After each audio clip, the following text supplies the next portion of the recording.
gülüşüne nasıl sığdırdın, döndürür kalbimi çöle.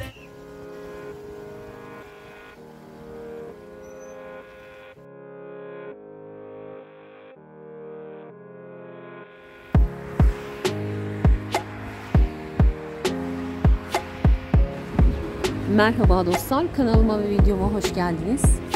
Bugün sizlerle Alanya Kargıcak sahilini detaylandıracağız. Kargıcak birkaç yerde var biliyorum, Mersin'de de bir kargıcak var. Bugün biz Alanya Kargıcak Sahil Parkı'nı inceliyoruz. Buraya giriş ücretsiz. İçeride araç otoparkı mevcut. Araçlarınızı bu parkın önüne ya da içerisine park edebilirsiniz. Sahili çok güzel, denizi çok güzel.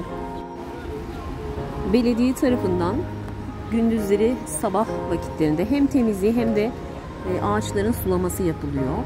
Birçok turistin de tercihi burası. Aynı zamanda mangal yapılmasına da izin veriliyor. Çardaklar var. Burada kalan birkaç tane de karavan var. Gözüme çarpan birkaç tane karavan oldu. Demek ki burada konaklama da yapılabiliyor. Ve herhangi bir ücrete tabi olduğunu sanmıyorum.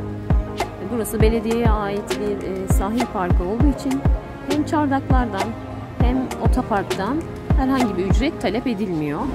Hafta sonları biraz daha yoğun olmasına karşın hafta içi biraz daha sakin diyebiliriz. Bu sahilin mavi bayraklı bir sahil olduğunu eklemeliyim. Temizliği ve güzelliği bakımından mavi bayrağa sahip. Aynı zamanda bu parkın içerisinde de bir çocuk oyun alanı bulunuyor. Bir adet büfe yer alıyor. Ve parkın hemen yanında giyinip soyunma kabinleri, WC ve duş alanı bulunmakta. Bu da bir artı. Tam aklımıza burada kamp yapılabilir mi acaba? Burada çadırla kalınabilir mi sorusu gelmişti ki bir grup genç gelip hemen önümüzdeki plaja kamp kurdular. Demek ki burada kamp da kurulabilir. Gayet de güzel bir yeri var. Tavsiye ediyorum. Biz burayı ailecek çok sevdik. Çok keyif aldık. Güzel görüntüler kaydettik. Haydi hep beraber seyredelim.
Göstereceğim.